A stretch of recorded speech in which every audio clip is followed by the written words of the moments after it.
Basis and dimension में सबसे पहली हेडिंग डालना, basis of a vector space. Basis of a vector space.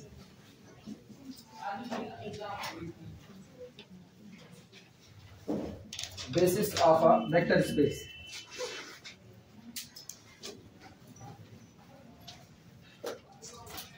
Maximum 20 जनवरी तक लीनियर अलजेब्रा बंद कर देंगे, मैक्सिमम 20 जनवरी तक, और 20 जनवरी के बाद से थर्ड पेपर उठा लेंगे स्टैटिक्स और डायनामिक्स। डिफरेंशियल इक्वेशन अपना जैसे चल रहा है वो वैसे ही चलता है। बेसिस ऑफ वेक्टर स्पेस में सुनो, अगर आपको एक वेक्टर स्पेस दिया गया है V ओवर F, ठीक, तो जाहिर सी बात है वेक्टर स्पेस होती है एक बड़ा, कह सकते हो एक ऐसा सेट है जो अपने अंदर में बहुत सारे लोगों को जगह दे करके रखा है, ठीक। इस vector space V over F को लिखने के लिए आपको बहुत सारे एलिमेंट की नहीं, कुछ पर्टिकुलर एलिमेंट की दरकार होती है। अगर वो एलिमेंट मेरे हाथ में पड़े हुए हैं तो हम इस वेक्टर स्पेस का कोई भी मेंबर बना सकते हैं। अगर मेरे पास कुछ पर्टिकुलर एलिमेंट ऐसे हो जाएं कि हम उनका इस्तेमाल करते हुए V ओवर F का हर एक मेंबर बना सकते हैं, तो वो उसका आधार बनने की शुरुआत करता है, बेसिस बनने की शुरुआत करता है। आधार कौन होता है? जिसकी मदद से आप पूरा का पूरा सेट बना सको, उसी को आप क्या कहते हो? आधार कहते हो। लेकिन शर्त यह है आधार किसी दूसरे पर डिपेंड नहीं होता है। एक घर के लिए अगर बेसिस की तलाश की जाए, एग्जाम्पल के तौर पर तुम अपने घर में कमाने वाले हो, ठीक, लेकिन तुम अपने घर में जो कुछ भी कमा रहे हो वो तुम घर के ही किसी मेंबर के ऊपर डिपेंड होकर के कमा रहे हो, तो कुछ भी हो जाए तुम अपने घर का बेसिस नहीं हो सकते, स्पेंड कर सकते, अपने घर को स्पेंड कर पा रहे हो। जरूरतें हुई, लोग तुम्हारे पास आए, घर में किसी को कुछ खरीदना हुआ, तुम्हारे पास आया, तुमसे पैसा लेकर के गया, लेकिन सोचो वो पैसा जो तुम उसको दे रहे हो वो भी तुम घर में किसी और से लेकर के दे। छोटा भाई तुमसे पैसा मांगा, तुम पापा से मम्मी से पैसा लेकर के उसको दे, क्या तुम अपने छोटे भाई का बेसिस हो सकते हो? आधार तो नहीं हो सकते हो। आधार वो होता है जो खुद इंडिपेंडेंट है, मुझसे कोई पैसा मांगे मेरे ही घर में और मुझको वही पैसा दूसरे से ले करके देना पड़े, तो आदमी साफ जान जाएगा कि ये आदमी दूसरे के ऊपर डिपेंड है, हम इसके ऊपर बहुत ज्यादा दूरी तक नहीं जा सकते। डिपेंडेंट आदमी, जैसे अगर हमको यही पढ़ाना हुआ और हम किसी से पूछ करके पढ़ा रहे हैं, डेली किसी से पूछ करके पढ़ा रहे हैं, तो तुमको भी पता है कि जिस दिन वो आदमी शहर से बाहर जाएगा जिससे हम पूछ के पढ़ा रहे हैं, उस दिन हम इस क्लास को अटेम्प्ट नहीं कर पाएंगे, उस दिन ये क्लास नहीं चल सकती है। तो इसका मतलब इस क्लास के लिए हम कुछ भी कर रहे हैं, आधार का काम नहीं कर पा रहे, स्पेन कर रहे हैं, क्लास में हर दिन कुछ ना कुछ पढ़ा रहे हैं, स्पेन कर रहे हैं, लेकिन चूंकि दूसरे के ऊपर डिपेंड है, तो जिस दिन दूसरा वाला हट जाएगा हम इसका कोई ना कोई एक हिस्सा ऐसा होगा जो नहीं बना सकते। जैसे 3 पेपर है, मान लो हमको स्टैटिक्स और डायनामिक्स नहीं आता है और उसके लिए हम किसी और के ऊपर डिपेंड हो गए हैं, तो अगर वो आदमी हट जाए तो क्या हम स्टैटिक्स डायनामिक्स पढ़ा सकते हैं? नहीं पढ़ा सकते। इसीलिए बेसिस के साथ 2 शब्दें बड़ी इत्मीनान से जुड़ती हैं। पहला, आपके दिए गए वेक्टर स्पेस का हर मेंबर उस सेट से जनरेट हो सके, सेट में जितने मेंबर रखे गए हैं उनका इस्तेमाल करके आप अपने वेक्टर स्पेस का हर एक मेंबर जनरेट कर सको, पहली बात। दूसरी बात, आपका दिया गया सेट कैसा होना चाहिए? लीनियरली इंडिपेंडेंट होना चाहिए। जो सेट ये प्रॉपर्टी रखता है वो आपके vector space V over F के लिए क्या काम करता है? बेसिस का काम करता है। एग्जांपल के तौर पर अगर मेरे पास सेट दे दिया जाए R3 ओवर R, हमको पता है R3 ओवर R में जो भी वेक्टर होंगे वो दिखने में कैसे होंगे? XYZ टाइप के होंगे, हर एक मेंबर XYZ टाइप का होगा। अब अगर हम तुमको यहाँ से 3 मेंबर दे रहे हैं, किसका एक सबसेट दे रहे हैं, capital S is the subset of R3 over R। और सोचो ये कैसा है, ये है 1 0 0 0 1 0 0 0 1, ये सेट दिया गया। ये बताओ क्या ये पूरा का पूरा सेट लीनियरली इंडिपेंडेंट है कि नहीं? जिस दिन इससे मैट्रिक्स तैयार करेंगे, मैट्रिक्स में पहला कॉलम होगा 1 0 0, दूसरा होगा 0 1 0, तीसरा 0 0 1। क्या हर कॉलम के पास अपना पाइवट मौजूद है? तो इसका मतलब दिया गया सेट कैसा है? Li है। और अगर हम तुमसे कहेंगे जो जनरल वेक्टर है XYZ को इनकी मदद से तैयार करो, तो क्या XYZ इनकी मदद से तैयार होगा? क्या हम XYZ को इनकी मदद से तैयार कर सकते हैं? X into 1 0 0 plus Y into 0 1 0 plus Z into 0 0 1 बराबर बनेगा कितना? XYZ। सोच करके जवाब दो। X बराबर 1/2, Y बराबर 2/3 और Z इज इक्वल टू 10/5 के लिए जो मर्जी आप XYZ की वैल्यू भरो, हर बार आप XYZ को इन्हीं 3 लोगों का इस्तेमाल करके बना सकते हो कि नहीं? हम R3 का कोई भी पॉइंट उसको हम 1 0 0 0 1 0 0 0 1 की मदद से बना सकते हैं। इसका मतलब अगर मेरे पास और कुछ ना हो, सिर्फ और सिर्फ एक फील्ड पड़ी हो, रियल की फील्ड R, और मेरे पास ये दिया गया सेट हो 1 0 0 0 1 0 और 0 0 1, हमसे कोई कहे R3 का कोई भी वेक्टर जनरेट करने को, हम कोफिशिएंट आगे लगा करके जनरेट कर सकते हैं कि नहीं कर सकते? और ये दिया गया सेट कैसा है? Li है। तो अगर ये सेट Li है और पूरे के पूरे R3 को जनरेट कराए तो ये R3 के लिए किसका काम करेगा? बेसिस का काम करेगा। यही R3 का क्या कहलाएगा? बेसिस कहलाएगा। बेसिस यूनिक नहीं होता, ये भी देखिए, बेसिस यूनिक नहीं होता, बेसिस बदल भी सकता है, ये रह भी सकता है, और R3 ओवर R के पास एक दो नहीं इनफाइनाइट बेसिस मौजूद होंगे। बेसिस के एलिमेंट बदल सकते हैं, लेकिन बेसिस में मौजूद एलिमेंट की संख्या कभी नहीं बदल सकती है, वो हमेशा 3 ही रहेगी। अच्छा, अब अगला सेट देखना। अगर हम अगला सेट ये ले लेते हैं, अगला सेट हमने ले लिया 1 0 0 0 1 0 0 0 1, और इसी में हमने एक सेट मिला दिया 1 2 3।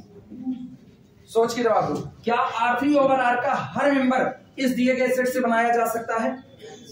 R3 ओवर R का हर मेंबर इस दिए गए सेट से बनाया जा सकता है। हम फिर जनरल मेंबर बना रहे हैं XYZ, इसी को, ये किसका मेंबर है? R3 ओवर R का मेंबर है। चलो इस मेंबर को इस दिए गए सेट के एलिमेंट से बनाने की कोशिश करते हैं। X into 1 0 0 plus Y into 0 1 0 plus Z into 0 0 1 और प्लस 0 इंटू 1 2 3 बराबर बनेगा कितना? X Y Z बनाया जा सकता है। अब सोचो, आज की तारीख में X Y Z की वैल्यू कुछ भी भरो, कुछ भी, केवल और केवल इसी सेट के मेंबर का इस्तेमाल करके हर एक X Y Z बना सकते हैं कि नहीं? इसका मतलब ये लिखा गया सेट अकेले ही पूरे के पूरे R3 ओवर R को बनाने का दमखम रखता है। अगर आप R3 ओवर R में से 10 15 20 चुनते हो, 10 15 20, पहला कोफिशिएंट कितना भर दो? 10, दूसरा 15, तीसरा 20 और चौथा 0, या 10 15 20 बन के तैयार हो गया कि नहीं? इसका मतलब आप R3 ओवर R का हर एक मेंबर केवल और केवल इन 4 लोगों की मदद से बना सकते हो। तो लिखा जाता है span of these 4 vectors, span of these 4 vector is nothing, it is again whole R3 over R। इसका मतलब सिर्फ और सिर्फ यही 4 लोग मिलकर के पूरे के पूरे R3 ओवर R को अकेले बना सकते हैं, इनको और किसी की जरूरत नहीं है। लेकिन क्या ये सेट Li है कि LD है? LD है, क्योंकि ये दिया गया वेक्टर अपने से पहले मौजूद वेक्टर के लीनियर कॉम्बिनेशन में लिखा जा सकता है, इसीलिए ये स्पैन तो कर सकता है, ये स्पैनिंग सेट हो सकता है, लेकिन ये आज की तारीख में अब बेसिस नहीं हो सकता। बेसिस को हमेशा क्या रहना पड़ेगा? Li रहना पड़ेगा, बेसिस कभी भी LD नहीं हो सकता। क्लियर है ये बात? ठीक, तो डेफिनेशन बनती है A subset of any vector space V over F। Definition सुनना, आपको एक वेक्टर स्पेस दिया गया V over F, कहा जाता है A subset of vector space V over F is called the basis for V over F। कोई V over F का जो सबसेट निकल करके आएगा वो उसके लिए बेसिस का काम करेगा। If any vector of V over F can be generated by this set, अगर उस दिए गए vector space V over F का हर एक मेंबर केवल इसी सेट से बनाया जा सके, and given set is linearly independent. दो प्रॉपर्टी अगर कोई सेट रखता है तो वो सेट क्या बन जाता है? बेसिस बनता है। पहला, आपके पूरे वेक्टर स्पेस को अकेले स्पैन करने का दमखम रखना चाहिए, और दूसरा उसको क्या होना पड़ेगा? Li। LD सेट कुछ भी हो जाए वो स्पैन कर सकता है, लेकिन वो बेसिस नहीं बन सकता है। क्लियर है ये बातें? चलो डेफिनेशन लिखो।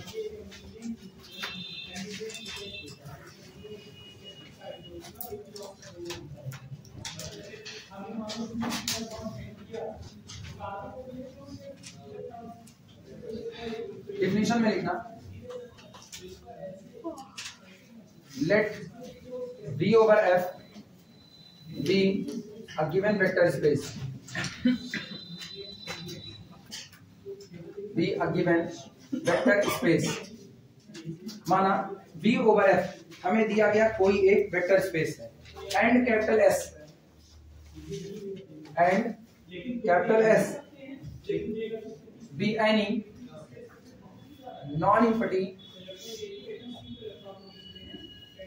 non-empty subset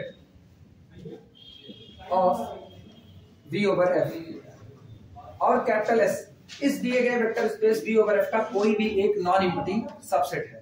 ठीक, लाइन चेंज करके लिखना, capital S is set to be, capital S कहा जाएगा, capital S set to be basis for V over F, capital S हमारे दिए गए vector space V over F के लिए बेसिस कहा जाएगा इफ यदि कैपिटल एस दो प्रॉपर्टी पूरी करे। पहली बात ये कि span of capital S is equal to V over F. जब आप कैपिटल एस का स्पैन करो, स्पैन करने का मतलब all possible linear combination of capital S, इसके दिए गए मेंबर का हर एक पॉसिबल लीनियर कॉम्बिनेशन तैयार करो, वो कुछ और नहीं वापस कौन आए, वी ओवर एफ आए, पहली बात। एंड दूसरी बात, capital S must be linearly independent. किसी भी दिए गए वेक्टर स्पेस का कोई भी सबसेट अगर ये दो बातें पूरी करता है तो वो उस दिए गए वेक्टर स्पेस के लिए किसका काम करेगा, बेसिस का काम करेगा।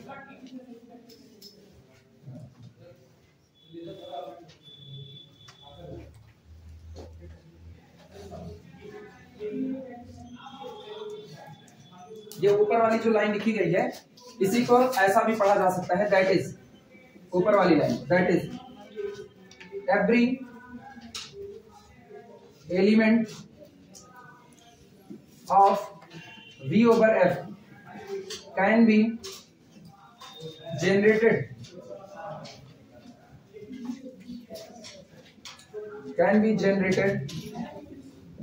by member of S, आपके दिए गए वेक्टर स्पेस का कोई भी मेंबर कैपिटल एस में दिए गए एलिमेंट से बनाया जा सकता है, या every member of V over F can be written as a linear combination of the element of capital S, वो कैपिटल एस के एलिमेंट के लीनियर कॉम्बिनेशन में लिखा जा सकता है।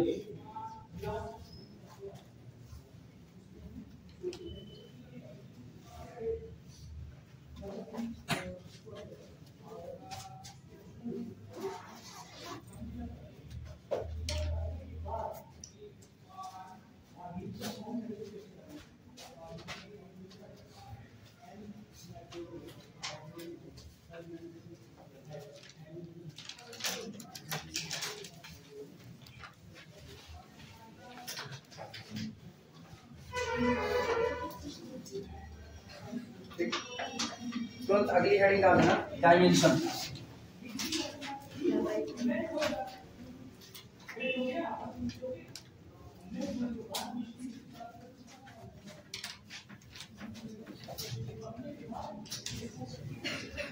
Next heading dimension.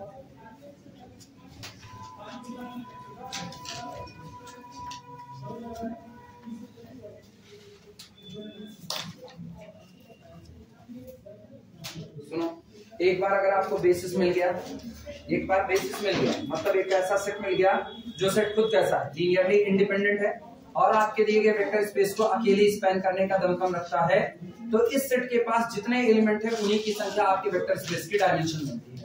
यानी the cardinality of such set capital S या cardinality of basis is known as the dimension of our vector space V over F। अगले शब्दों में कहें, number of the element present in the basis, number of the element present in the basis known as the dimension of V over F। लिखना,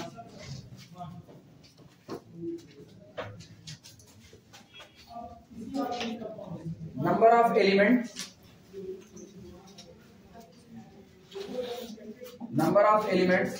present in the basis is known as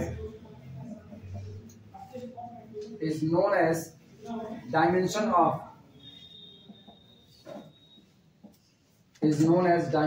of V over F। किसी vector space V over F के basis में जितने element मौजूद होते हैं वही उसके लिए किसका काम करते हैं, डायमेंशन का काम करते हैं।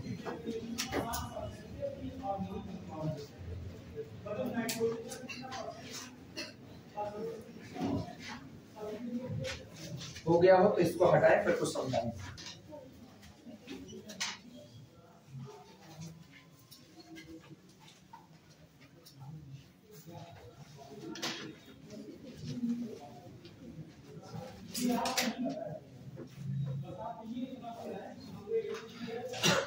सब लोग लिख चुके हैं?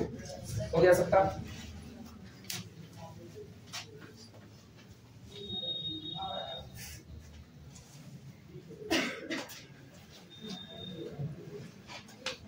इधर बात सुनो, मान लो हमको दिया जाता है R2 ओवर R,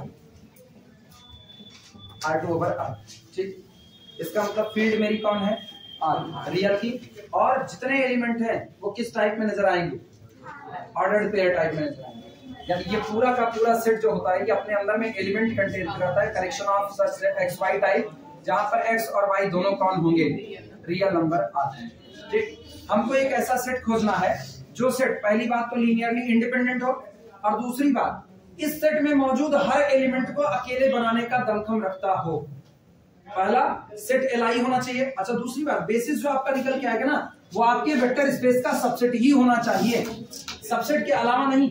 आप ये नहीं कह सकते हो कि आप बेसिस को बाहर कहीं खोजोगे। घर को बनाने के लिए घर का ही मेंबर जिम्मेदार होता है। तो अगर किसी को अपने घर का बेसिस बनना है, अगर किसी को किसी के घर का बेसिस बनना है तो उसको उस घर का मेंबर बनना पड़ेगा। अगर आप उस घर के मेंबर नहीं हो तो आप उस घर की मदद कर सकते हो, उस घर को स्पेंड करने की कोशिश कर सकते हो, पूरा तो स्पेंड नहीं कर सकते हो, रोक लगती है, क्योंकि हर आदमी की अपनी लिमिटेशंस होती है। जैसे अगर हमको किसी की मदद करनी हो तो जाहिर सी बात है हम उसकी मदद पैसे से, रुपये से कर सकते हैं, लेकिन अगर हम उसके घर के मेंबर नहीं है तो क्या हम उसके घर के हर मामले में अपनी टांग अड़ा सकते हैं? अब नहीं पॉसिबल। अब अगर घर का एक मेंबर, सोचो हम मान लो किसी के घर की मदद कर रहे हैं और उस घर में जो एक कोई लड़का है, वो लड़का एक गलत डिसीजन लेना चाहता है कि मतलब हमको ये नहीं ये करना है, और हम उसको रोक रहे हैं, तो ऑब्वियस सी बात है वो मेरी बात मानने से इनकार कर सकता है। वो कह सकता है कि तुम तो मेरे घर के मेंबर ही नहीं हो, जाओ कल से मदद ना करना, इनकार। तो आपको अगर किसी के घर का बेसिस बनना है, आधार बनना है, तो आपको उस घर का मेंबर होना पड़ेगा। और अगर हम किसी के घर के मेंबर हैं तो घर का जो सबसे बड़ा मुखिया होता है वो घर का आधार होता है, ठीक। वो घर को पूरे के पूरे घर में हर एक की जरूरत को बड़ा मुखिया पूरा करता है। तो अगर कमाने वाला जो आपका कमाने वाला है वो एक है और वो कोई बात को इनकार कर रहा है तो आप अपनी मर्जी से उस बात को पूरा नहीं कर सकते। क्यों? क्योंकि वो कौन है, बेसिस, वो आपको बाहर कर सकता है तुरंत का तुरंत। तो इसीलिए कहा जाता है कि अगर आपको किसी के घर का बेसिस बनना है, अगर आपको किसी वेक्टर स्पेस का बेसिस बनना है तो आपको उसका क्या होना पड़ेगा, सबसेट होना पड़ेगा। यानी कि बेसिस कहीं और से नहीं, वेक्टर स्पेस से ही निकल करके आता है। एग्जांपल के तौर पर R2 ओवर R के हिस्से में देखना, अगर हमको इस पॉइंट को लिखना है तो मुझको पता है अगर मुझे 2 पॉइंट दे दिया जाए, कौन कौन सा, 1,0 और 0,1, केवल यही एक दिया जाए। अब ये बताओ 1,0 क्या इसी का पॉइंट है, 0,1 क्या इसी का पॉइंट है? इसका मतलब this set is must be the subset of R2 over R। एक बात तो हो गई कि ये कौन हो गया, सबसेट, पहली बात। दूसरी बात, ये सेट एलआई है कि नहीं है, ना तो पहला मल्टीपल है दूसरे का, ना तो दूसरा मल्टीपल है पहले का, तो सबसेट होने के साथ ये कैसा हो गया, इंडिपेंडेंट हो गया। 2 बातें पूरी कर गया। तीसरी बात सुनना, अगर इस दिए गए सेट का हर एक मेंबर इसकी वजह से बनाया जा सकता है तो this set can span whole R2 over R। ये सेट अकेले ही पूरे के पूरे R2 ओवर R को बनाने का दमखम रखता है। कैसे? अगर हमको कहना हो कि आप 2,3 बना करके दिखाइए, हम कहेंगे ठीक है, 2 × 1,0 और प्लस 3 × 0,1। इसका मतलब ये हुआ पहले वेक्टर की कितनी यूनिट को ले लिया जाए, 2 यूनिट को, और दूसरे वेक्टर की कितनी यूनिट, 3 यूनिट। 2 × 1,0 प्लस 3 × 0,1, क्या यही वेक्टर बनेगा कि नहीं? हमसे कोई कह रहा है कि आप √2, √5 को बनाइए। जाहिर सी बात है मेंबर तो R2 ओवर R का ही है। इसको बनाने के लिए हम क्या करेंगे, हम कहेंगे √2 × 1,0 और प्लस √5 × 0,1। क्या ये बन गया कि नहीं बन गया?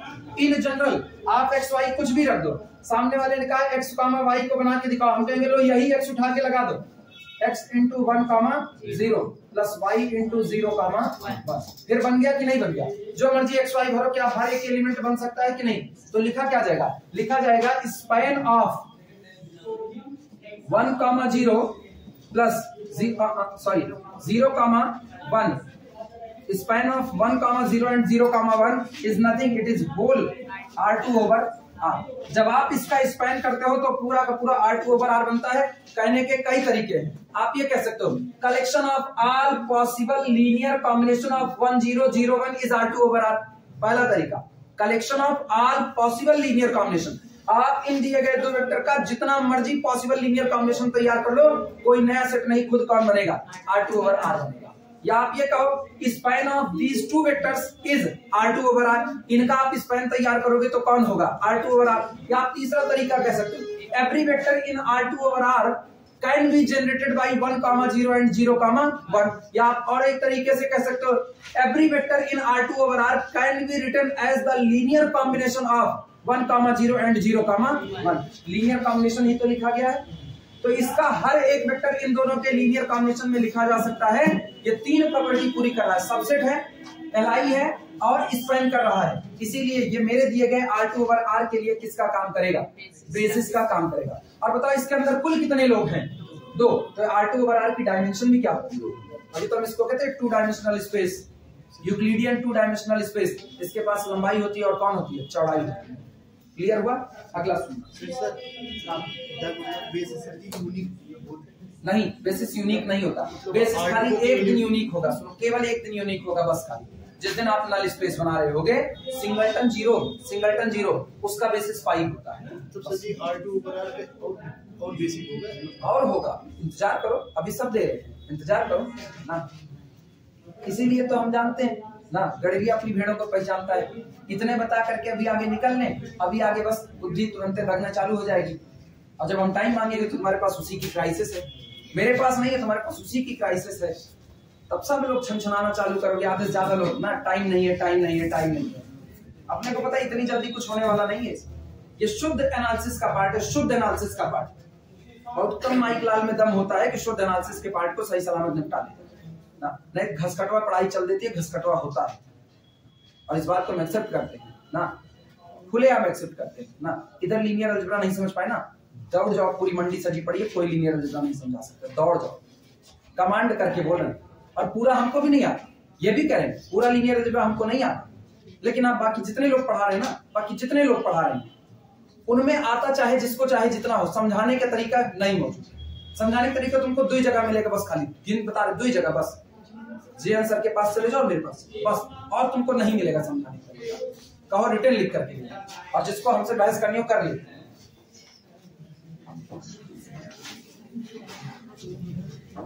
फिर भी जब स्टूडेंट को ये बात नहीं समझ में आती है, तब अपने को चिढ़ होती है, और तब चिढ़ निकलती है कहीं और। भागने कह के कर रहे हैं ना, फिर भी नहीं भाग पा रहे हैं, क्या ये एनालिसिस है? ये आपके पैर में ना ठेकुआ डाल करके बैठा होता है। अगर आप ढंग से पढ़ाना जानते हो ना, आप भाग नहीं सकते इससे। आप हर बार रुकोगे, 10 एग्जाम्पल उठाओगे, उसके बाद भी 11वें एग्जाम्पल पे आप सवाल करोगे कि ये होगा तो क्या होगा।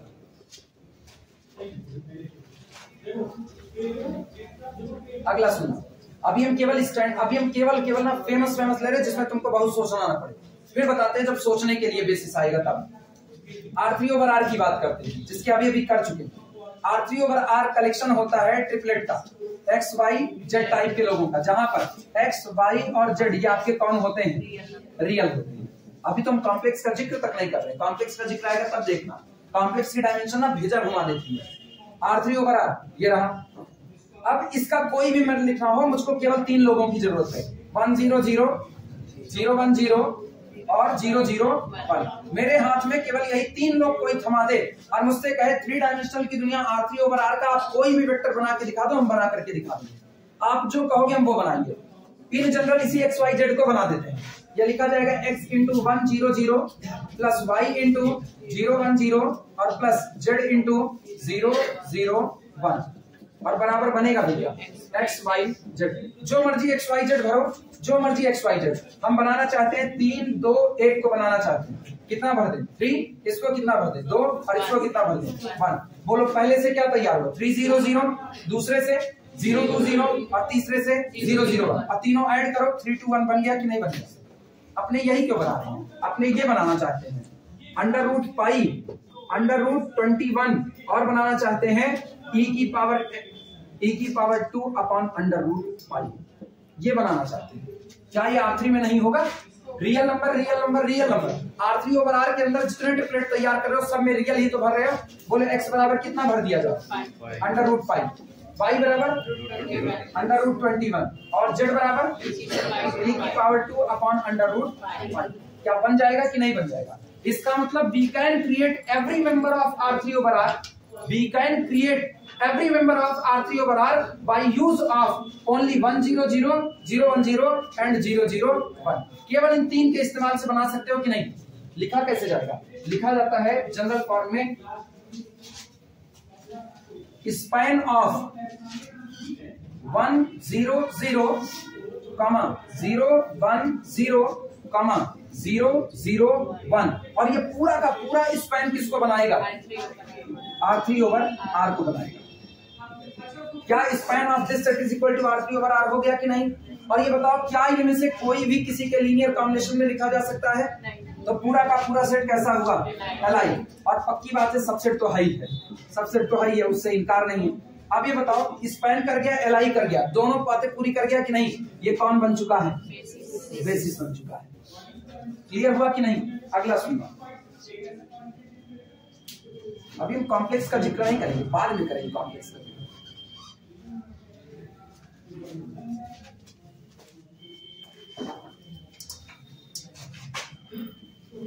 R4 ओवर R, इनका हाल देखो, किसकी जरूरत होगी? अगला अगला और अगला। मेरे पास केवल यही 4 लोग हों, हम R4 और R का हर एक मेंबर बना सकते हैं कि नहीं? और सेट कैसा है? Li है। तो ये R4 ओवर R के लिए किसका काम करेगा? बेसिस का काम करेगा। In general Rn over R का बता सकते हो? Rn ओवर R, सोचो Rn ओवर R में पहले तो टोटल n टपल आएंगे, पहले टपल में पहली एंट्री 1 होगी, बाकी सब कितनी होगी? दूसरे टपल में दूसरी एंट्री 1 होगी, बाकी सब कैसे? तीसरे टपल में तीसरी एंट्री 1 होगी, बाकी सब कैसे? और लास्ट वाले टपल में लास्ट वाली एंट्री 1 होगी, बाकी सब कैसे? 0। और सेट Li रहेगा कि नहीं रहेगा? Li। और पूरे Rn ओवर R को स्पेन कर रहा है कि नहीं कर रहा है? इसका मतलब Rn ओवर R के लिए भी वो किसका काम करेगा? बेसिस का। आप दिमाग चलाना, जब आप R2 ओवर R बना रहे थे तो किसकी जरूरत पड़ी? 1 0 0 1, डायमेंशन कितनी हुई? 2। जब आप R3 ओवर R बना रहे थे तो आपको 1 0 0 पहला वेक्टर, 0 1 0 दूसरा वेक्टर, 0 0 1 तीसरा वेक्टर लगे 3, डायमेंशन कितनी हुई? 3। R4 ओवर R को बनाए तो पहला वेक्टर, दूसरा वेक्टर, तीसरा वेक्टर, चौथा वेक्टर। कई लोग ये गलती करते हैं गिनने में, स्टूडेंट में ये बीमारी है। कई लोग गलती करते हैं, कहते हैं ना 4 एंट्री है इसलिए डायमेंशन 4 है। नहीं, इस एंट्री से तुम्हारा मतलब नहीं है, तुम्हारा मतलब सेट के अंदर में कितने वेक्टर लिए गए हैं। ये पूरा मिला के पहला वेक्टर हुआ अल्फा, ये कौन हुआ? दूसरा वेक्टर अल्फा, ये कौन हुआ? तीसरा वेक्टर अल्फा, ये कौन हुआ? अल्फा 4। कुल कितने वेक्टर लगे? 4। और 4 के चारों Li है कि नहीं? मतलब ये पूरा सेट आपका Li है, R4 ओवर R को स्पेन कर रहा है, उसके लिए बेसिस का काम करेगा। बोलो बेसिस में कितने एलिमेंट आए? 4। डायमेंशन कितनी होगी? 4। और यहीं पर लोग गलती करते हैं, इसको देख के डायमेंशन बोलते हैं। ये डायमेंशन नहीं, ये केवल इंफॉर्मेशन है कि अंदर के मेंबर ट्रिपलेट टाइप होंगे, 4 टपल होगा, 5 टपल होगा, 10 टपल होगा। बस ये केवल और केवल एक इंफॉर्मेशन है, बस। क्लियर हुआ? अगला सुनो। अभी कुछ नहीं लिखा रहे, अभी केवल समझते रहो बस। लिखेंगे जब टाइम मिलेगा, फिर कल लिखेंगे, कोई दिक्कत नहीं। पहले इसको समझो। तो एक मैट्रिक्स आती है ABCD, कितने क्रॉस कितने की है? अब जिससे पूछेंगे पहले वो बताएगा आपको।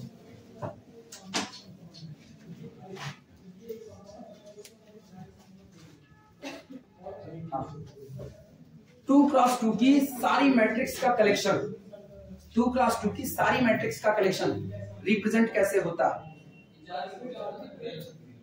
2 क्रॉस 2 की सारी मैट्रिक्स का कलेक्शन कैसे रिप्रेजेंट होता है?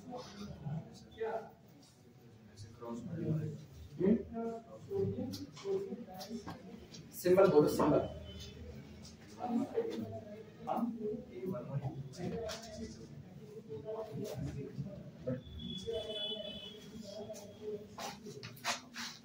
तो हाँ, 2 क्रॉस 2 की सारी मैट्रिक्स का कलेक्शन रिप्रेजेंट कैसे होता है? नहीं है जवाब। तुम्हारे बगल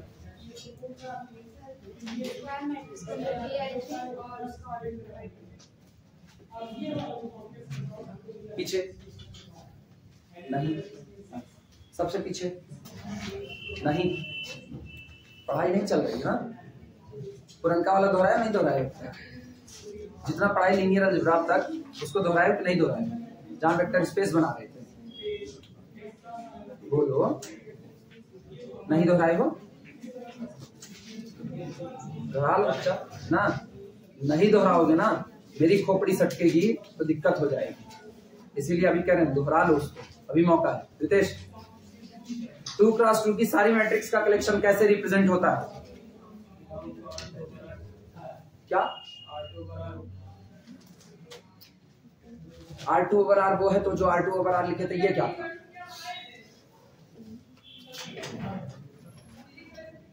चैप्टर निकल चुका है पूरा, अभी सिंबल का रिप्रेजेंटेशन नहीं पता है इसी क्लास में लोगों को। सिंबल का रिप्रेजेंटेशन किस तरीके से, किस सिंबल से रिप्रेजेंट करते हैं वो नहीं पता। पीछे तुम हाँ तुम हाँ नहीं पता, रेगुलर आते नहीं हो इसलिए नहीं पता है, या पढ़वे नहीं किए? कब से आना शुरू किए? आप तो बहुत पहले से रहे, शक्ल पहचान मिलती है ना, तो पढ़वे नहीं किए हो, पढ़े नहीं हो, ईमानदारी बताओ, पढ़े नहीं हो? तुम्हारे बगल नहीं, बगल आगे तुम मास्क तुम किससे रिप्रेजेंट करते हो?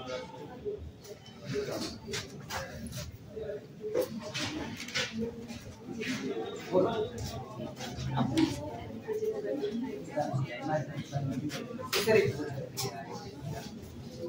किससे रिप्रेजेंटेशन M2/K एनी फील्ड। इतनी देर पूछने के बाद एक जगह से जवाब मिलता है ना, एक जगह जवाब मिलते हैं। अरे शर्म करो, खुद पर शर्म करो ना। यहाँ कुल चिल्ला करके पढ़ाए हुए हैं, उसके बाद कंडीशन ये है एक रिप्रेजेंटेशन नहीं याद हो पाया। मतलब अगर हम इस क्लास को खाली ऐसा बाउंड कर देना कि जो दोहरा करके आए वही बैठे, तो कुल जोड़े जमा 10 लोग बैठोगे, बाकी सब लोग बाहर निकल जाओ। कुल जोड़े जमा 10 लोग बैठोगे और लड़के लड़कियां मिला करके। कंडीशन ये है कि अब तुमको एक रिप्रेजेंटेशन नहीं पता हुआ है कि एक सिंबल कैसे बनाया जाता है, और सीधे सीधे बोल रहे 2x2 की सारी मैट्रिक्स का कलेक्शन। और ये कह के पढ़ाए हुए हैं कि जब आप मैट्रिक्स का कलेक्शन ले रहे हो तो पहले सेट को कैपिटल M से करो, बिकॉज मैट्रिक्स की शुरुआत M से होती है। कैपिटल M कितने क्रॉस कितने की मैट्रिक्स बटोर रहे हैं? 2x2 की। फील्ड कुछ भी हो, M2x2/F ये होता है। This is the collection of all matrices of order 2x2। ये सारी मैट्रिक्स का कलेक्शन है जिनका ऑर्डर कितना होगा? 2x2 का होगा। क्या ये दिया गया इसी का मेंबर होगा कि नहीं होगा? Belong to this. और इसको हम लोग साबित कर चुके हैं, ये क्या बनाता है? वेक्टर स्पेस बनाता है। गजब अकल के अंधे हो तुम लोग ना। कुल पढ़ाने के बाद अगर ये कंडीशन है तो काफी इतना पढ़ाई जा, फिर तो और कम पढ़ाया जाए, और कम, जितना कम तुमको पढ़ाए उतना बेहतर है। नहीं तुम्हारा तो 100 ग्राम का दिमाग दब जाएगा इस हिसाब से। अभी किसी को ना जाने कितने लोगों को इसमें वर्डिंग नहीं याद आई होगी। जब वेक्टर स्पेस पढ़ाया जा रहा था तो इसके ऑपरेशन को लगाते वक्त बोला जा रहा था, जब आप बाहर एडिशन करते हो तो दो मैट्रिक्स का जोड़ हो रहा होता है, और जब अंदर में जाते हो तो फील्ड के एलिमेंट का जोड़ हो रहा होता है। कुछ को याद होगा, बाकी सब हवाई वाले चलते हैं। ना पढ़ भैया, ऐसी पढ़ाई ना पढ़ो, ऐसी पढ़ाई जिंदगी नहीं चलती।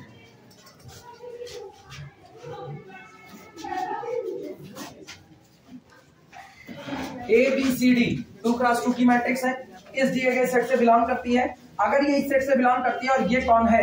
एक वेक्टर स्पेस है, एक वेक्टर स्पेस है।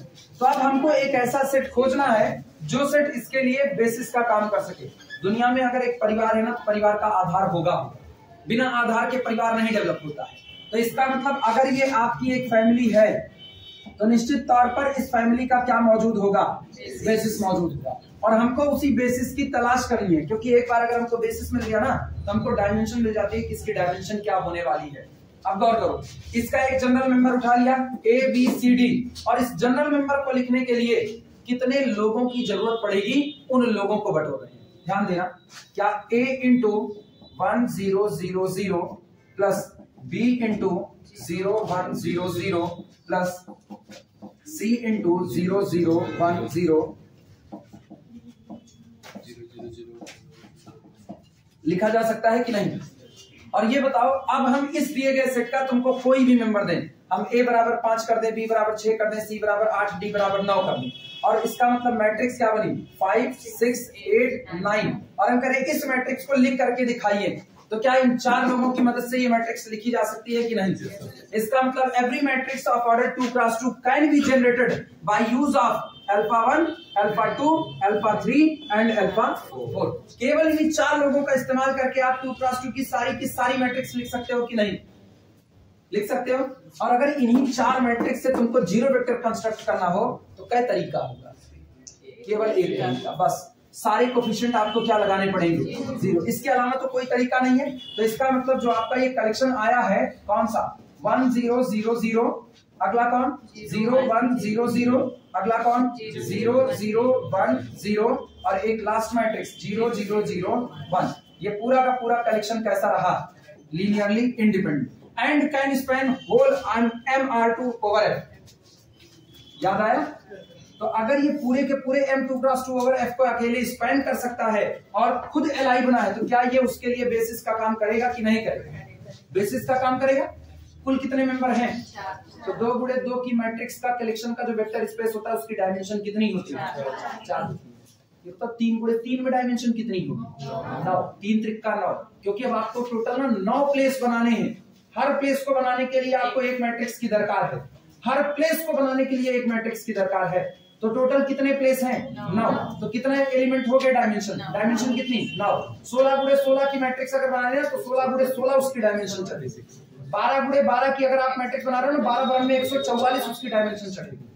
अगर इस तरह 13 गुणे 13 की बना रहे हो तो डायमेंशन कितनी चलेगी? 169 चलेगी। पल्ले पड़ी बातें। इस तरीके से ये डायमेंशन निकल करके आएगी।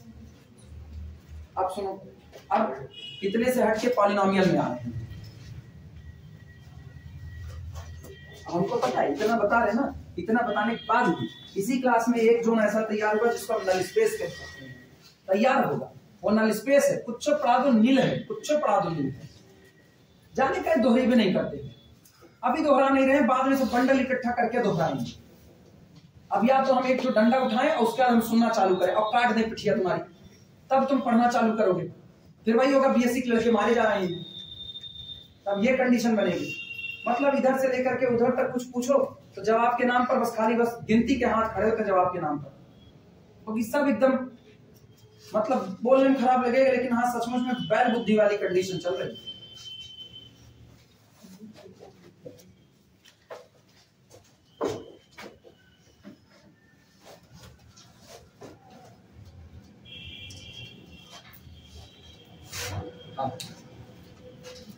Collection of all polynomial at most degree 5. Collection of all polynomial at most degree 5. Symbol बोलो रिप्रेजेंट करने का।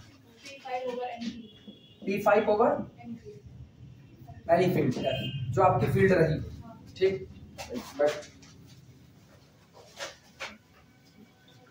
अब हम कलेक्शन ले रहे हैं, यानी वेक्टर स्पेस ले रहे हैं पॉलिनोमियल एट मोस्ट डिग्री 5 का। सोचो जब आप पॉलिनोमियल एट मोस्ट डिग्री 5 का कलेक्शन लोगे, P5 ऑफ x, आप ये ले रहे हो, ऐसे लिखा जाता है P5 ऑफ x। फील्ड आपको मेंशन कर दी जाएगी कि आपकी फील्ड कौन है, रियल की है या कॉम्प्लेक्स की है, जैसी भी हो। फिलहाल हम रियल की फील्ड सोच रहे हैं, ठीक है, रियल की फील्ड अपनी। ये बताओ इसके जो एलिमेंट होंगे वो दिखने में कैसे होंगे? A0 plus A1x plus A2 x square plus A3 x cube plus A4 x to the power 5 और प्लस बस x की 4 x की power plus A5 x to the power 5। इधर तो नहीं गया, बस सही। कितना? P5 में x पावर 5 तक जाएगा। A0 plus A1x plus A2x square A3x square plus A4x की 4 A5x की 5। Collection of all polynomial at most degree 5, तो डिग्री 5 तक तो जाएंगे ही जाएंगे। एट मोस्ट डिग्री 5 यानी कम भी हो सकता है, लेकिन 5 के ऊपर डिग्री नहीं जा सकती। अब ये बताओ मुझको कोई भी पॉलिनोमियल बनाना हो, कोई भी पॉलिनोमियल बनाना हो, मुझको केवल 6 लोगों की दरकार है, बस केवल 6 लोगों की दरकार है। पहला हमें कांस्टेंट फैक्टर के लिए 1 चाहिए, अगला हमको चाहिए x, अगला क्या चाहिए x स्क्वायर, अगला क्या चाहिए x क्यूब, अगला x की 4, अगला x की 5। मेरे पास केवल इतने लोग पड़े हैं बस। कुल कितने लोग हैं? 6 लोग। x की पावर 0 से लेकर के x टू दी पावर 5, सिर्फ 6 लोग हैं। हम तुमसे कह रहे हैं कि एक पॉलिनोमियल जनरेट करके दिखाओ 2x स्क्वायर प्लस 4x, ये जनरेट करके दिखाओ। बना सकते हो इनकी मदद से? कैसे बनेगा? पहले का कोफिशिएंट 0 इंटू 1 प्लस दूसरे का प्लस 4 इंटू एक्स, फिर तीसरे का प्लस 2 इंटू एक्स स्क्वायर, और बाकी सबका कोफिशिएंट 0 चढ़ा दिया जाएगा। इसका मतलब हम केवल और केवल इन्हीं लोगों का इस्तेमाल करके अधिकतम 5 डिग्री तक का कोई भी पॉलिनोमियल बना सकते हैं। और ये बताओ क्या ये जो सेट लिखा गया है LI है कि नहीं? ऑलरेडी LI है, ये सेट LI है और अकेले पूरे के पूरे P5 बॉक्स X को स्पेन करने का दमखम रखता है। तो ये P5X के लिए किसका काम करेगा? बेसिस का। और इसकी डायमेंशन कितनी होगी? 6 होगी। यानी यहां से फिर एक बात मिल रही है कि अगर आपका पॉलिनोमियल का वेक्टर स्पेस एटमोस्ट डिग्री 5 का है, डायमेंशन 1 ज्यादा है 6। अगर हम कहें P7 ऑफ X को बनाना है, P7 ऑफ X, तो 1 से शुरू करोगे कहां तक जाओगे? x की पावर 7 तक जाओगे। यानी कुल डायमेंशन कितनी हुई? 8। अब आज की तारीख में डायमेंशन कितनी लगी? 8। तो जब पॉलिनोमियल बन रहा है P7 एटमोस्ट डिग्री 7 तक बना, एटमोस्ट डिग्री 7 तक, तो 7x की पावर 7 तक चाहिए। x की पावर 0 शामिल होगा कि नहीं? x की पावर 1, x की पावर 2, x की पावर 3, x की पावर 4, x की 5, x की 6, x की 7, कुल कितने एलिमेंट शामिल हुए? 8। और सबके सब कैसे हैं? LI। तो डायमेंशन कितनी बैठी? 8। इसका मतलब अगर हम कहें Pn of x, Pn of x collection of all polynomial at most degree n, तो इसकी डायमेंशन कितनी होगी? n plus 1। क्लियर हुआ? कुछ पता चला? ये कुछ फेमस हैं जिनमें आप डायमेंशन और बेसिस की बात कर रहे हो। अब एक बात जो वहां पर आती है, वहां पर ये सोचना, जब हम इनको ले रहे थे उस वक्त किसी ने ये ध्यान दिया, जैसे हमने पहला चुना 1 0 0 0 1 0 0 0 1, या यहां से चुनते हैं 1 0 लिया और 0 1 लिया, और हम तुमसे ये पूछ रहे हैं कि तुम 8 6 को इसकी मदद से कैसे बना सकते हो। तो तुम्हारा जवाब क्या था? पहले में 8 का मल्टीप्लाई कर दे, दूसरे में 6 का मल्टीप्लाई कर दे। हमने तुमसे ये पूछा कि अगर आप 9 -10 को इससे बना सकते हो, पहला जवाब क्या था? यहाँ क्या रखें? 9, और बगल में क्या रखें? -10 रखें। फिर हमने कहा क्या आप 11 1/2 को इससे बना सकते हो? जवाब था पहला कोफिशिएंट क्या रखें और दूसरा क्या रखें। क्या ये सारी बात बताने में तुमको बहुत सोचना पड़ रहा है? फटाफट बोल रहे हो कि नहीं बोल रहे? कहीं पर सामान खरीदने जाओ, कहीं सामान खरीद जाओ, ठीक, तो मेरे साथ चलो, कहो सर चलिए जूता उता खरीदवा दीजिए कुछ। हमने ठीक है चलो खरीदवाते हैं, ले करके तुमको गए और उसके बाद रीबॉक के शोरूम में लेकर के गए, रीबॉक के शोरूम, ठीक। तुम जरा भी सोचोगे नहीं, अरे रीबॉक का शोरूम है, जो जूता पसंद आएगा ले लो, टेंशन की बात नहीं। ले लिए, क्यों ले पाए? क्योंकि उसके ऊपर एक ब्रांड चिपका हुआ है, रीबॉक, घटिया तो है नहीं। हम तुमको लेकर के गए किसी ऐसे इधर उधर के शोरूम में, या जैसे सड़क के किनारे जो सेल वगैरह लगता है वहां लेकर के गए, वहां गए तो वहां तुम सोल और ठोक बजा करके सोच रहे हो यार 4 दिन में फट तो नहीं जाएगा, चलो ठीक है फ्री का ही मिल रहा है, सही खरीदवा रहे हैं, कोई दिक्कत नहीं है, लेकिन फिर भी सोच तो रहे हो ना। तो जिसको तुमको सोचना पड़े वो नॉन स्टैंडर्ड होता है, और जिसमें तुमको सोचना ना पड़े वो चीजें क्या होती हैं? स्टैंडर्ड होती है। एक बेहतरीन किताब को पढ़ना है, कहा गया इस किताब को खरीदो, इसमें तुमको हर एक चीज तुमको मिल जाएगी, तुमको टीचर्स की जरूरत नहीं पड़ेगी, तुम इत्मीनान से इसको पढ़ोगे, तुमको समझ में आएगा। तो इसका मतलब वो किताब कैसी है? स्टैंडर्ड। कोई भी उस किताब को खरीदना चाहेगा तो उसको सोचना नहीं पड़ेगा। लेकिन एक किताब हम तुमको कहें, एक किताब आती है लीनियर अलजेब्रा की, डेविड सीले की है स्टैंडर्ड किताब, लेकिन वास्तविकता में अपने लेवल पर स्टैंडर्ड नहीं है, क्योंकि हम लोगों को उतनी समझ नहीं है। तो हम लोग उसको खरीदने पहले सोचेंगे, तुम हमसे 2 बार पूछोगे सर हम खरीद ले, हमको समझ आएगा कि नहीं आएगा, पूछ रहे हो कि नहीं? इसका मतलब जिस चीज को लेने में तुमको सोचना पड़े वो क्या हो गया? नॉन स्टैंडर्ड हो गया। जब आप बेसिस के तौर पर 1 0 और 0 1 को लेते हो तो हर एलिमेंट का स्पैन तैयार करने के लिए आपको सोचना नहीं पड़ता। हम अगला एलिमेंट जैसे 9 रखेंगे, तुम कहोगे पहला कोफिशिएंट कितना लगा दिया? 9, और दूसरा 11। इसीलिए कहा जाता है जिनमें आपको जरा भी ना सोचना पड़े वो आपके लिए किसका काम करते हैं? स्टैंडर्ड बेसिस का काम करते हैं। स्टैंडर्ड बेसिस एक ऐसा बेसिस जिससे एलिमेंट का लीनियर कॉम्बिनेशन तैयार करने में आपको जरा भी सोचना नहीं है। 1 0 0 0 1 0 0 0 1, इससे हम तुमको जो भी एलिमेंट बनाने के लिए करें तुम उसी एलिमेंट को ही एज अ कोफिशिएंट आगे बैठा दे रहे हो कि नहीं, उसके कंपोनेंट को। जैसे हम तुमसे कह रहे हैं 9, -10 को बनाओ, तो इसका पहला कंपोनेंट कौन है, दूसरा कौन है, तो पहला कोफिशिएंट पहला कंपोनेंट, दूसरा कोफिशिएंट दूसरा कंपोनेंट। जिसको बनाने को करें उसी की मदद से तुम इसको सीधे लिख दे रहे हो। इसीलिए 1001 किसका काम करे, स्टैंडर्ड बेसिस का काम करे, जिनको खरीदने से पहले सोचना पड़े। दैट्स द स्टैंडर्ड प्रोडक्ट होता है। ठीक, कहीं चॉकलेट खरीदने के लिए गए, तुमको पता है कि तुमको डेयरी मिल्क सिल्क पसंद है, उस टेस्ट की जितनी होती है वो तुम खरीद सकते हो। तो इसका मतलब है जब तुम खरीदने जाओगे वो सामने वाला डेयरी मिल्क निकाल करके रखेगा, तुम तुरंत पैसा निकाल करके दोगे, हाँ ठीक है हो गया। लेकिन अगर उस दिन उसके पास डेयरी मिल्क ना रही, वो कोई और एक दूसरी कंपनी है, ठीक, उस कंपनी का चॉकलेट सामने रखता है, तो तुम कहोगे, उससे पूछोगे, कहोगे कि यार टेस्ट इसका ठीक ठाक होगा कि नहीं, हम पहली बार खरीद रहे हैं, आपके भरोसे पर ले रहे हैं। सोचो तुम उससे बातचीत कर रहे हो, तुम उससे पूछो टेस्ट अच्छा होगा कि नहीं। कभी कभी लोग ये भी कहते थे भाई नहीं अच्छा होगा, हम खाई हुई ला करके वापस कर जाएंगे, हमको पसंद नहीं। इनकार मतलब जो स्टैंडर्ड है उसको लेने से पहले सोचना नहीं है, और जो नॉन स्टैंडर्ड है उसमें सोचना पड़ रहा है। अब अगर हम तुमको करें, आप गौर करना,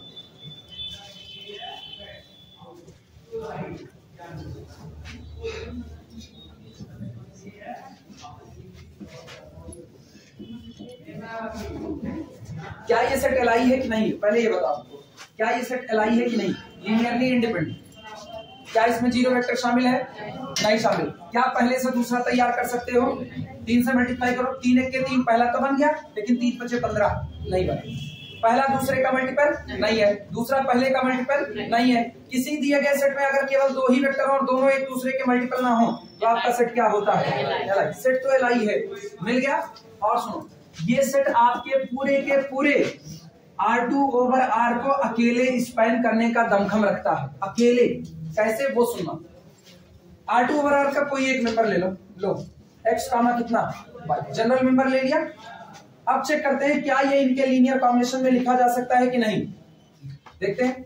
अच्छा ऐसा नहीं तो ऐसा ले लो, a comma b general member हो गया। आओ लिखते हैं x1 into 1 comma 5 plus x2 into 3 comma 2, और बनेगा कौन, कोफिशिएंट लगाने पर बनेगा कौन, a कामा b। बोलो यहां से इक्वेशन क्या तैयार होगा, x1 प्लस 3x2 बराबर कितना, a।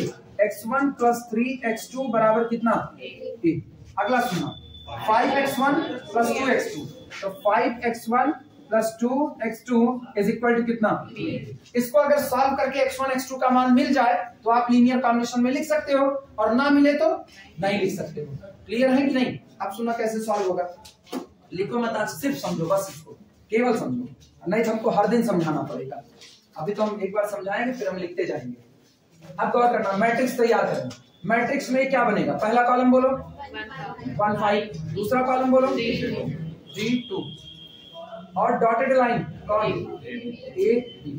क्या आर्गुमेंटेड मैट्रिक्स तैयार हो गई। जरा इसको इक्लान फॉर्म में लेकर के चलो, दिस इज इक्विवेलेंट टू 1 3 8, 5 के 5, 5 में से 5 गए 0, 5 दिया 15, 2 में से 15 गए -30, और b -5 लिख सकते हैं। अब ये बताओ, तुम कुछ भी कर लो, कुछ भी कर लो, fix quantity fix quantity, pivot है कि नहीं। क्या ये दोनों कभी जीरो होने वाले हैं, क्या इनमें से कोई भी पाइवॉट आप जीरो कर सकते हो, सिंगल एक पाइवॉट भी आप जीरो नहीं कर सकते। इसका मतलब a और b का मान कुछ भी भर दो, जो तुम्हारा मन वो तुम a और b ले लो, लेकिन इधर जीरो तैयार भी हो जाएगा तब भी मेरा पाइवॉट इधर शिफ्ट होने वाला नहीं है। ये नॉन जीरो रहेगा फिर भी मेरा पाइवॉट इधर शिफ्ट होने वाला नहीं है। मतलब a और b के लिए गए किसी भी मान के लिए मेरा पाइवॉट डॉटेड लाइन को क्रॉस करके राइट साइड में नहीं आएगा, और जब ये राइट साइड में आएगा ही नहीं तो आप a और b को कुछ भी ले लो, सिस्टम हमेशा कंसिस्टेंस बना रहेगा कि नहीं बना रहेगा। ये सिस्टम कभी इनकंसिस्टेंस हो भी नहीं सकता। इनकंसिस्टेंसी तब आती ना जब इधर का पाइवॉट यहां शिफ्ट होता, और वो अब हो नहीं सकता। रीजन, ये कोफिशिएंट मैट्रिक्स नहीं बदलेगी, कि बदलेगी, बेसिस के एलिमेंट थोड़ी बदल रहे हैं। गौर करो, आपने बेसिस के तौर पर किसको लिया 1 5 3 2, तुम यही बदल सकते हो, क्योंकि हम तुमसे गारंटी चाहते हैं क्या ये लोग R2 ओवर R के मेंबर को बना सकते हैं कि नहीं। तो पहला मेंबर लिया a b, तुम्हारी मर्जी, तुम दूसरा मेंबर ले लो a डैश कामा कितना b डैश। इक्वेशन ऐसा ही रहेगा कि नहीं, और इक्वेशन ऐसा रहेगा तो ज्यादा से ज्यादा ये बदलेगा, बस बदल गया। आपकी बात तुम करो a double dash b double dash, तो फिर यही हो जाएगा a double dash b double dash. हर बार तुम यहीं पहुंच रहे हो कि नहीं पहुंच रहे हो? हर बार वहीं पहुंच रहे हो?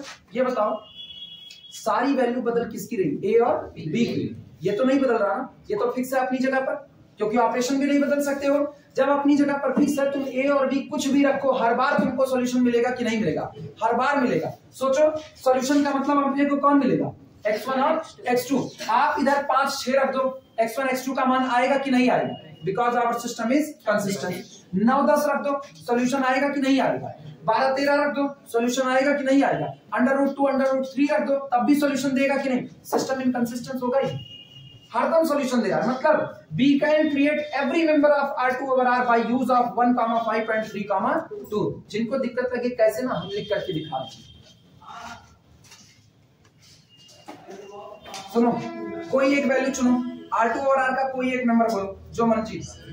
7 9 7 9 थोड़ा छोटा लो यार, बहुत भारी प्रोडक्ट हो जाएगा, थोड़ा छोटा लो।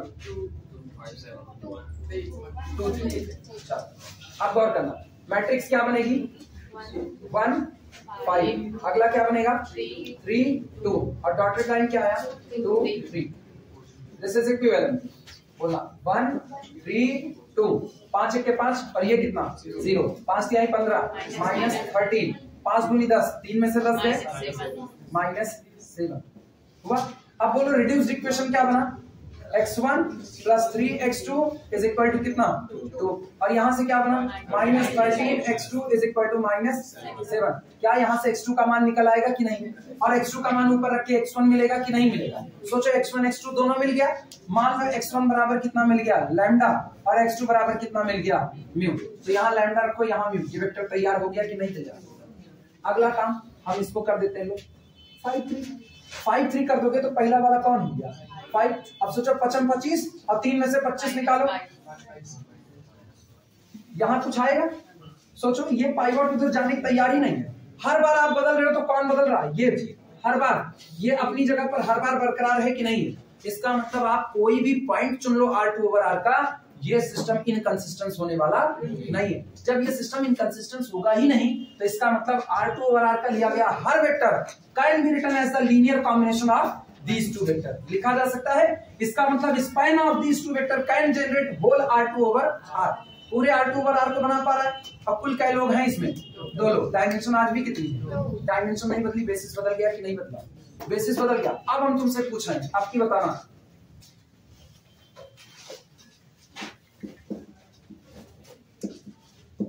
इसको इन दोनों के लीनियर कॉम्बिनेशन में लिखने के लिए कोफिशिएंट क्या चुने? इनको इनके लीनियर कॉम्बिनेशन में लिखने के लिए कोफिशिएंट क्या क्या चुने? ऐसा 1, 5 और 3, 2 बराबर बन रहा है 15, 2/3।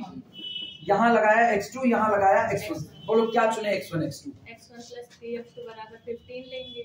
हाँ, फिर जो है x1 5x1 + 2x2 = 2/3। उसके बाद मैट्रिक्स से सॉल्व करके लंबा काम करना पड़ रहा है ना। अच्छा बोलो x1 x2 को क्या चुना जाएगा? निकालना पड़ेगा। देखो सोचना पड़ गया ना। अब पूछ रहे, अब निकालना पड़ेगा। मतलब अब तुम ठिठक रहे हो कि नहीं ये तो कठिन हो गया, ये कठिन हो गया, आप ठिठक रहे। पुराने वाले में हम पूछते तो क्या बोलते? पट्ट से वही कंपोनेंट उठा करके लगा दे। इसीलिए उसको स्टैंडर्ड कहा जाता है। जिसको लेने पर सोचना ना पड़े वो कौन है? स्टैंडर्ड। और जिसमें सोचना पड़े वो बेसिस तो है, लेकिन कैसा बेसिस है? Non standard basis. यही 2 कैटेगरी होती है बेसिस की, स्टैंडर्ड और नॉन स्टैंडर्ड। इसीलिए इसको समझा रहे हैं, क्योंकि कोई ये पूछे क्यों उसको स्टैंडर्ड कहते हैं, क्यों इसको नॉन स्टैंडर्ड। है तो दोनों बेसिस ना। है तो जूता पहनोगे तो पैर में ही। ऐसा तो है नहीं कि एक जूता पैर में, रिबॉक का खरीदे तो पैर में भी पहने, अब खाना खाते वक्त निकाल के आ रहे तो बहुत नीक जूता। ये तो होगा नहीं। रहेगा तो जूता ही, ठीक है। कुत्ता तो कुत्ता, चाहे पमेलियन डॉग होगा और चाहे स्ट्रीट डॉग होगा तो कुत्ता ही। ऐसा तो हो सकता है कि 2-4 कैटेगरी हो, लेकिन पॉसिबिलिटी यही है, जो है वही रहेगा, वो बदलने वाला नहीं है। एक को आपको सोचना नहीं पड़ रहा, एक को सोचना नहीं पड़ा और दूसरे को आपको सोचना पड़ा।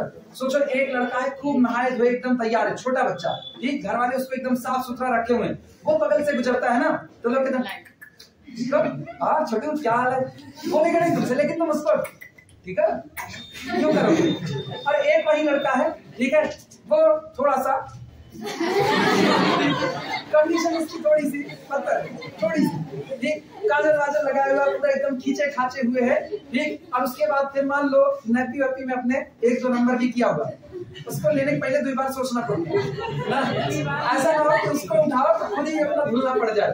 तो अब सोचो वो कौन हो गया, नॉन स्टैंडर्ड। अब जिसको लेते वक्त सोचना ना पड़ेगा वो कौन हुआ, बेसिस की 2 कैटेगरी होती है। One basis becomes the standard basis and second becomes the non-standard। होते कई है। अब सोचो, अब अगर हमको तैयार करना हो, अब ध्यान देना, स्टैंडर्ड बेसिस देखना 1 0 0 1। अब हम इसी स्टैंडर्ड से ढेर सारे बेसिस तैयार कर रहे हैं। दूसरा बेसिस देखना 2 0 0, ये भी नॉन स्टैंडर्ड है क्योंकि कुछ भी इसमें बूढ़ा भाग करके सोचना पड़ेगा। पहले में कुछ नहीं सोचना, पहले में कोई हमसे मांगे ना x का y, कहते हैं इसका x लगाओ इसका y लगाओ, आ गया तैयार। लेकिन इसमें सोचोगे अच्छा भाग कर दे इतना कर दे, हो जाएगा। अगला देखना 3 0 0 3, ये हुआ। और छोड़ो, अभी देखो ये 1/3 0 और 0,1/5, ये भी बेसिस है सारे के। बोलो इस तरीके से आप कुल कितने तैयार कर सकते हो, इनफाइनाइट तैयार कर सकते हो। तो इसका मतलब बेसिस यूनिक नहीं होता, बेसिस हमेशा कितने होते हैं, इनफाइनाइट। हमेशा मतलब ऐसे सेट के लिए, और बाकी बेसिस फाइनाइट होते हैं। अगर आपकी फील्ड फाइनाइट कर दी गई ना, तो अगर फील्ड फाइनाइट होगी तो आपका बेसिस भी कैसा हो जाएगा, फाइनाइट हो जाएगा। क्लियर है।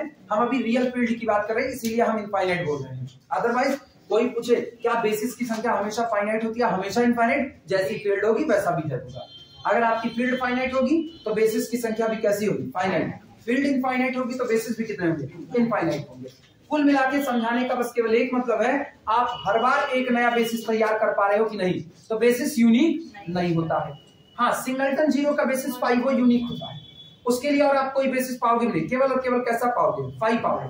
अब ये बताना बेसिस में कितने एलिमेंट, इसमें बाकी में कोई भी बेसिस बनाओगे R2 वगैरह का एलिमेंट, क्या डायमेंशन बदल रही है, डायमेंशन हर बार यूनिक है लेकिन बेसिस यूनिक नहीं है। तो इसीलिए आगे चल करके थ्योरम बनती है कि एक वेक्टर स्पेस के पास एक से ज्यादा बेसिस हो सकते हैं लेकिन डायमेंशन एक से ज्यादा नहीं हो सकती। वो हमेशा कैसी होती है, unique. Basis may be unique, may be non unique, but dimension always unique. समझ में आई इतनी बातें। अब चले कुछ लिखा जाए।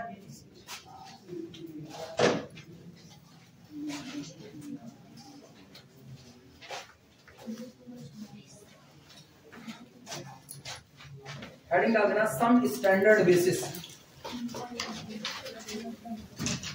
सम standard basis, some standard basis. सबसे पहला standard basis, standard basis for Bn over R, standard basis of Bn over R। Field ध्यान रखना, फील्ड किसके लिए, रियल के लिए। Standard basis for Bn over R, S is equal to, सब लोग जानते हो n का मतलब कितने tuple, n tuple, 1 0 0 dot dot dot so on 0। अगला होगा 0 1 0 dot dot dot so on कितना, 0। इस तरीके से चलते हुए लास्ट का मेंबर होगा 0 0 सो ऑन 0 और लास्ट का member. Standard basis for Bn over R। दूसरा सेकंड, अब ये पता है ना स्टैंडर्ड इनको क्यों बोला जा रहा है, क्योंकि जब इनसे एलिमेंट को तैयार करना होगा तो मुझको सोचना नहीं है, हम फटाफट कोफिशिएंट लगा देंगे और जिनमें सोचना पड़ जाएगा वो लोग कौन हो जाएंगे, non standard. Standard basis, standard basis for M2 over R। M2 over R का मतलब जान रहे हो ना, 2x2 की मैट्रिसेस जिनमें से सारी एंट्री कहां से आ रही है, रियल वर्ड से आ रही है। Capital S is equal to, इसका स्टैंडर्ड बेसिस होगा 1 0 0 0 पहला एलिमेंट, दूसरा 0 1 0 0, अगला एलिमेंट 0 0 1 0, और अगला एलिमेंट है 0 0 0 1।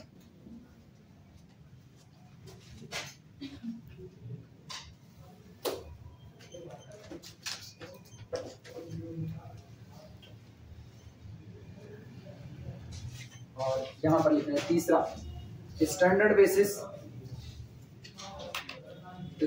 Basis for collection of all polynomial या vector space of all polynomial, vector space of all polynomials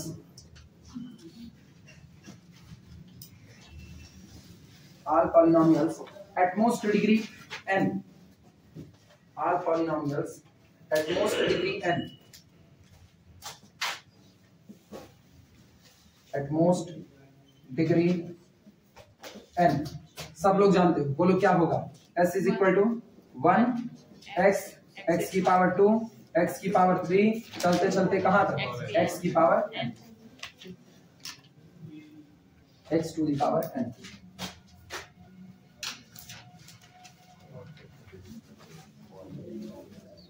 हो गया? अपने पास टाइम कितना? फिलहाल इसी पर इसी पर हाँ, आज की क्लास में बस खाली मेन यही था। इसकी समझ पहले जरूरी है कि बेसिस क्या होता है, डायमेंशन क्या होती है, और स्टैंडर्ड और नॉन स्टैंडर्ड बेसिस के बीच का अंतर क्या होता है। अब कल से ये अपने स्पीड पे चलेगा, लेकिन आज पहले चैप्टर की समझ जरूरी है।